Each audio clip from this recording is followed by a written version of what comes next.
बोलो हनुमान जी महाराज की, हनुमान जी महाराज की, श्री सीताराम जी भगवान की, श्री सीताराम जी भगवान की, राघवेंद्र सरकार की, राघवेंद्र सरकार की, राधा कृष्ण भगवान की, गौ माता की, जनता माता की। आज आपके और हमारे प्रिय धर्मपाल जी का 54वां जन्म दिवस है और आप हम सब आपको आशीर्वाद देने के लिए और आप निरोग रहें, निरुद्ध रहें और स्वस्थ रहें, इस कामना से ये सारी जनता आपको आशीर्वाद देने के लिए आई है। और आपकी इस समय ऐसी शोभा हो रही है जैसे धर्मराज, युधिष्ठिर और द्रौपदी बैठी हूँ। ये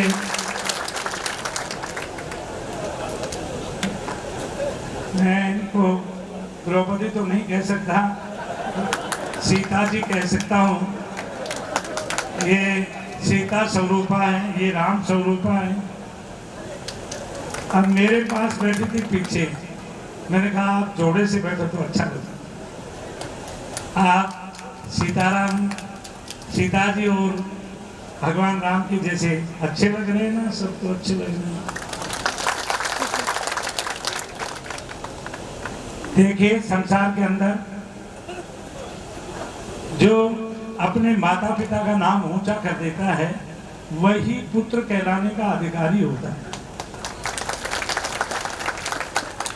धर्मपाल जी का जीवन दुखमय और संकट में बीता, परंतु जो पुरुषार्थी होते हैं, जब मेरे गुरु महाराज, मैं अपनी बड़ाई नहीं कर रहा हूं, मैं एक उदाहरण दे रहा हूं।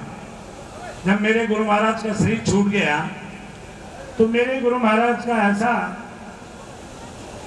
भाव था कि बहुत ज्यादा ख्याति प्राप्त न करके परमात्मा में ध्यान लगाए।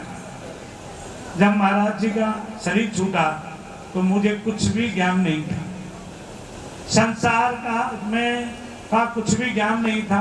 वैसे सांसारिक वस्तुओं का मुझे देखिए आज भी ज्ञान नहीं है, परंतु धर्म के काम के लिए और सत्य मार्ग पर चलने के लिए मैं लोगों को अवश्य कहता हूं, सदैव हम सत्य के मार्ग पर चलें। तो मेरे मन में एक बात आई कि इसी तरह से मैं यहाँ गुफा में बैठ के या ध्यान लगा करके मैं बैठा रहूंगा और यहाँ लोग आएंगे, उनसे मैं बात तक भी नहीं करूंगा, तो शायद मेरे गुरु महाराज का नाम है जो ऐसे कहीं कोई न कह दे कि महाराज कालिदास जी तो ऐसे थे और बहुत बड़े सिद्ध थे और उनका एक चेला ऐसा है जो 2 रोटी खा लेता है और पड़ा रहता है। महाराज का नाम तो उसने बिल्कुल ही खत्म कर दिया। प्रिय भक्तों, ये तो मैं नहीं कह सकता कि मैं भजन करता हूँ, बिल्कुल नहीं कह सकता, परंतु पूर्व जन्म में कोई भजन किया होगा वो मेरे काम आ रहा। तो मेरा भरकस यही प्रयास रहा कि मेरे गुरु महाराज का नाम एक प्रत्येक व्यक्ति, प्रत्येक बच्चे और प्रत्येक माताओं के मुंह के ऊपर रहे। कोई ये नहीं कहे कि ये कालिदास जी का चेला है, उनके नाम से कोई उंगली नहीं करे। मेरे तो सहज कहानी है, आपको मैं सच्चे बताता हूँ। जब आज आपको दाऊ धाम में बहुत अच्छा लगता है, दाऊ धाम का जब कोई बात आती है तो आप लोग, हाँ दाऊ धाम है, कालाकोटा के पास है और सब कुछ है, परंतु जिस रोज मंदिर में हम आए थे उस समय मंदिर में एक तरह से भगवान थे, और जहाँ भगवान है वहाँ सब कुछ है। और भगवान से जो अपना नाता जोड़ लेता है वह जीवन में कभी भी निराश नहीं होता है। इसलिए प्रिय भक्तों, हम सब ईश्वर से नाता जोड़ें, यही मेरा कहना है। छल कपट, बेईमानी, धोखाधड़ी, इन सबको, इससे सबसे दूर रहें। क्यों छल कपट, बेईमानी, धोखाधड़ी? शास्त्र कहता है कि स्त्री हत्या, बाल हत्या, गौ हत्या, स्त्री हत्या, बाल हत्या, गौ हत्या और गुरु हत्या और ब्राह्मण की हत्या, ये 5 महापाप बताए हैं। इन 5 महापापों का भी जो कहीं न कहीं कृष्ण चांद्रायण इत्यादि जो व्रतों से निवारण बताया गया है, परंतु विश्वासघात का कहीं भी निवारण नहीं। इसलिए जीवन में कभी किसी के साथ विश्वासघात न करें। श्राप आदि दुर्व्यसनों से दूर रहे। प्रिय भक्तों, मेरे को आज पूछना पड़ा,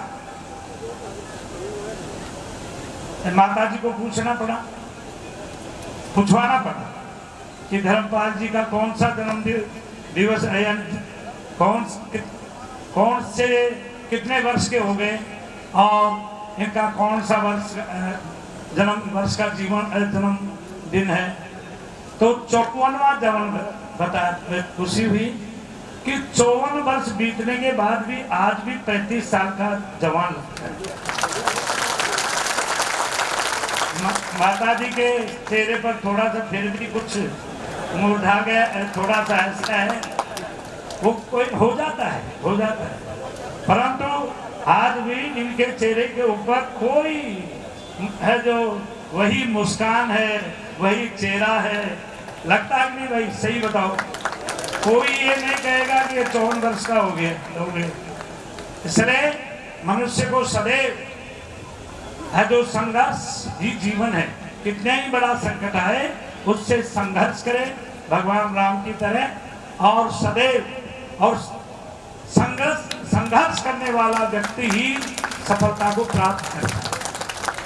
मेरे भक्तों में ज्यादा बात नहीं कहूंगा। अभी जो ये राम सिंह बोल रहा था, कई भजन गा रहा। भविष्य के गर्भ को कोई नहीं जानता। और अभी झुंझुनू से पधारे, बहुत बहुत स्वागत है। अभी मुझे कृष्ण कुमार ने बताया कि आप पधारेंगे, तो मैं बहुत ज्यादा मैं बोल करके यही बोल रहा हूँ, भविष्य के गर्भ में क्या है ये तो वो ईश्वर जानता है।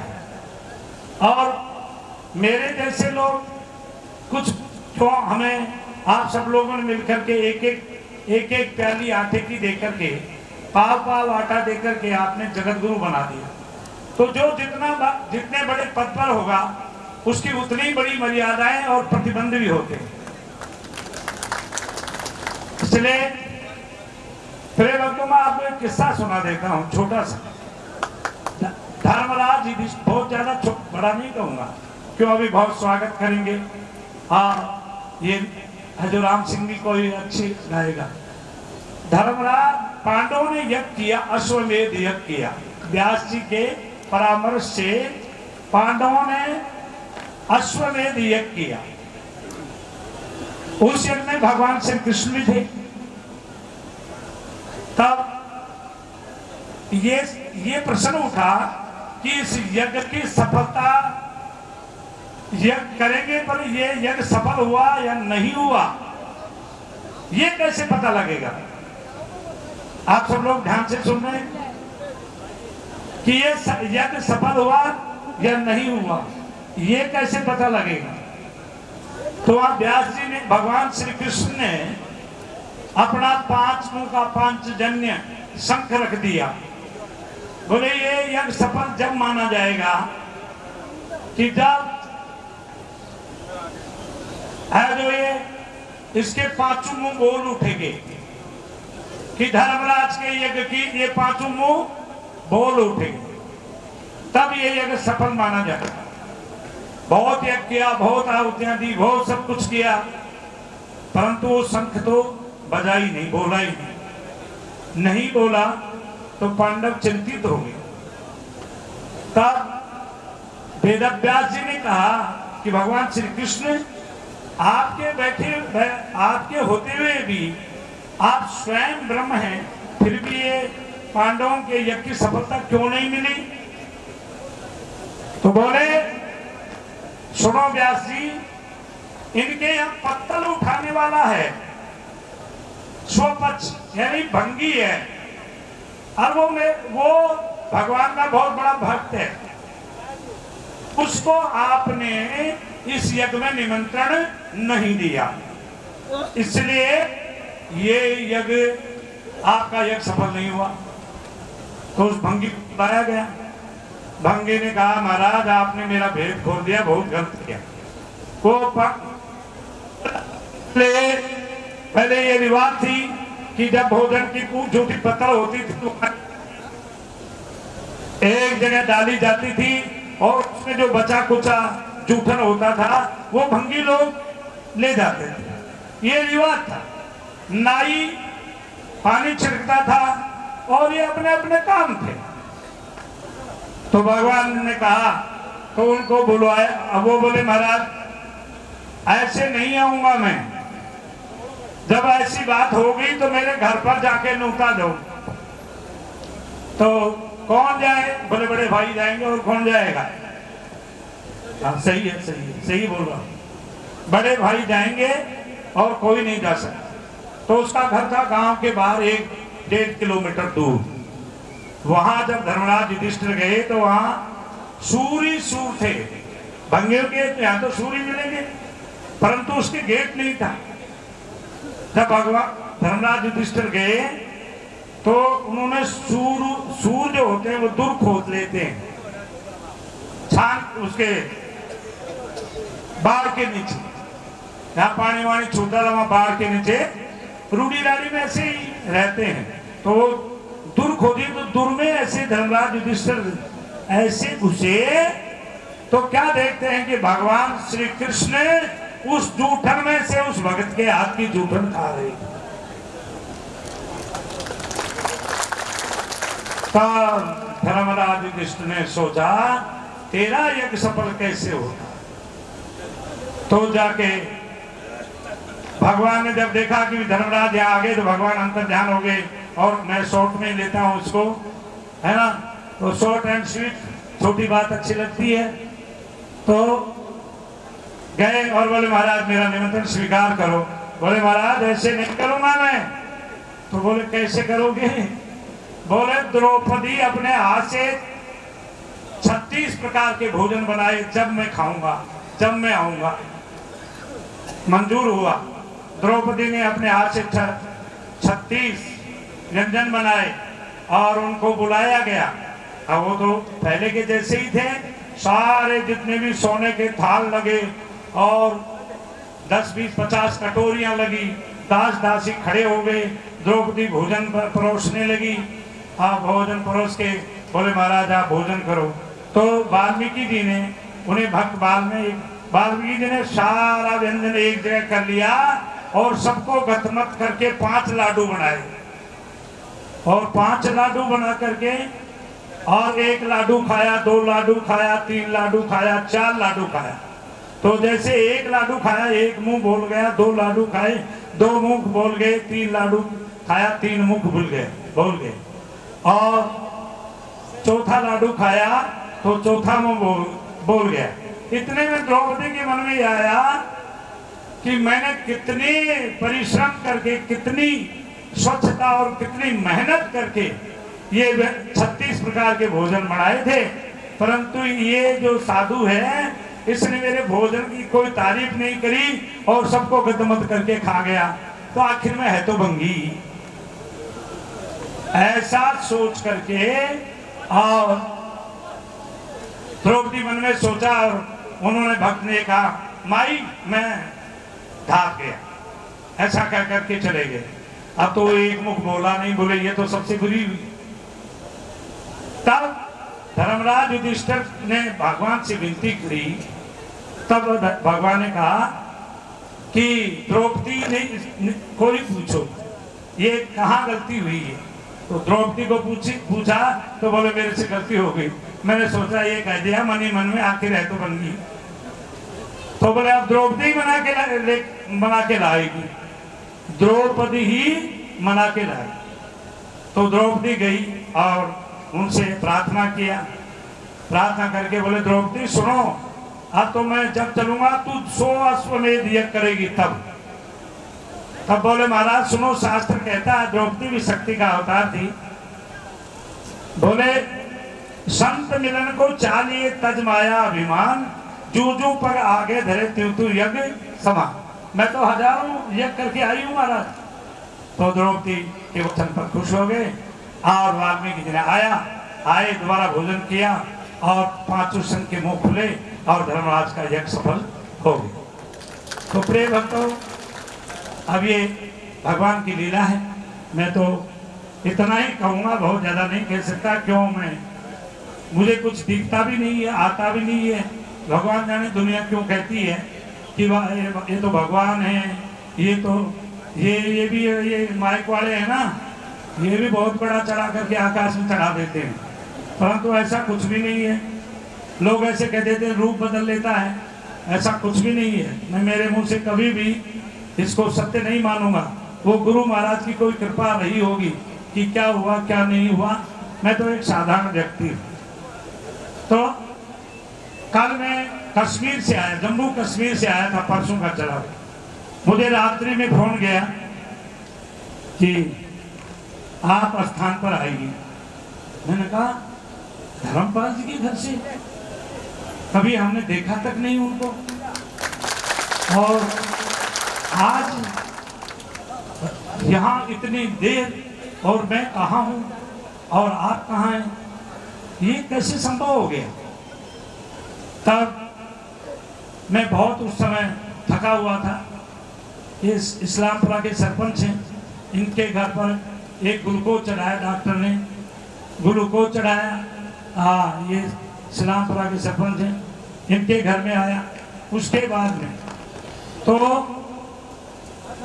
देखिए, साधुओं को जाकर के नोता देना, वो तो परमात्मा के हाथ है नोता देना, और वो भी माताओं के द्वारा लगे। तो ये बहुत ही बड़ी बात है। इसलिए मैं भगवान से प्रार्थना करता हूँ कि इनके दोनों का जो जीवन है वो सुखमय हो और इनके बच्चे सुखी रहें और धर्मपाल जी 100 वर्ष तक ऐसे ही गोरे गोरे और जवान जवान दिखते हैं। और माता जी आप परवाह मत करो, धर्मपाल जी ऐसे व्यक्ति हैं कि वो राम जी की तरह आपका ख्याल रखते हैं। और देखो सहयोग की बात, अच्छा और सुनाऊं, रात्रि भी इन भगत जी ये मेरे शिष्य की भांति है और मेरे को गुरु मानते हैं। और अपने चेले की और अपने बेटी की कभी बड़ाई नहीं करनी चाहिए। ये 100 करोड़ गायत्री मंत्र के जप करा चुके हैं और 101 कुंडुंगा गायत्री महायज्ञ करा चुके हैं, 101 कुंडुंगा गोपाल यज्ञ करा चुके हैं और 101 कुंडुंगा रुद्र यज्ञ भी करा चुके हैं। और मैं तो एक भी यज्ञ नहीं किया मैंने तो। और ये मेरे चेले हैं, इन्होंने 4-5 यज्ञ करा दिए। और कितने गाय हैं थोड़ा सा उनसे पूछो, मेरे ध्यान में नहीं है। कितने गाय हैं आपके यहाँ? ये गौशाला नहीं रखते। आप और हम इनसे शिक्षा लें। 3-3.5 हजार गाय का पालन पोषण करते हैं ये भगत। 3-4 हजार गायों का, कैसी गायों का पालन पोषण करते हैं कि जहाँ इस गांव में जो 500 गाय हैं तो वहां उनकी व्यवस्था कर देते हैं, अगले गांव में वहां व्यवस्था कर देते हैं। पूरे लोहागढ़ क्षेत्र में कितनी आपने भागवत करा दी, मैं इनसे पूछ रहा हूँ, मुझे पता नहीं है। 27 भागवत करा चुके हैं 2 साल में, 27 भागवत। और वो केवल गायों के उद्धार के लिए। वो क्षत्रिय धन्य है और वो भक्त धन्य है और वो धर्मपाल धन्य है कि जो धर्म के लिए मर भले ही जाए पर अपने है जो उससे पीछा नहीं हटे। जो अपने माँ बाप का नाम करता है, अपने पिता का नाम अमर कर देता है, वही पुत्र कहलाने के योग्य है। पुत्र नाम के नरक से अपने पिता का उद्धार कर दे, उससे ही पुत्र कहते हैं। इसलिए है जो आपने धर्मपाल ने अपने पिता का नाम हजारों साल तक के लिए अमर कर दिया है। कभी और उनकी मूर्ति का अलावा मूर्ति बैठा करके जो माता पिता का नाम अक्षुण कर देता है, वही पुत्र कहलाने का अधिकारी है। और मैं भगत जी के लिए कहता हूँ, वैसे तो मेरे ये शिष्य हैं, मेरे को गुरु भाव मानते हैं, परंतु मैं ये कहता हूँ, बोले के जननी जने तो ऐसो जन के दाता के सूर, और नहीं तो रीजे भांजड़ी मती गवावे। ये दाता है, ये अपने पिता के लिए, अपनी जाति के लिए और अपने वर्ण के लिए, अपने धर्म के लिए कितना पैसा खर्च करता है, कितना पैसा खर्च किया और अपने पिता का इस पूरे राजस्थान में नाम रोशन कर दिया। तो ऐसे पुत्र को मैं बार बार धन्यवाद देता हूँ, बार बार है जो साधुवाद देता हूँ कि सदैव हम इन भगत जी से तो प्रेरणा लें, इन भगत जी से प्रेरणा लें कि एक कोई जटा बढ़ा करके और भभूति रमा करके और उज्जवल या गैर में वस्त्र पहन करके यदि कुछ काम करे तो वो भक्त कहलाने योग्य नहीं है। और जो भक्त बन करके चाहे कैसे भी स्वरूप बनाए, चाहे कैसा भी रहे, परंतु है जो भक्ति में आर पार हो जाए। 2 ही बातें हैं, धर्म की और अधर्म की। वो क्या बातें हैं? अष्टादश पुराणेषु व्यासस्य वचनम द्वयम पापाय परोपकाराय पुण्याय पापाय परपीडनाय। जो परोपकार करता है वह है जो धर्म है, और जो दूसरे को पीड़ा देता है वह अधर्म पाप है। इसलिए परोपकार में आपने है जो बहुत अपने पिता का, अपने वंश का नाम किया और जनता में है जो धर्मपाल ने अपने पिता का नाम रोशन किया, अपनी जाति का नाम रोशन किया। इसलिए बहुत बहुत धन्यवाद, बहुत बहुत साधु।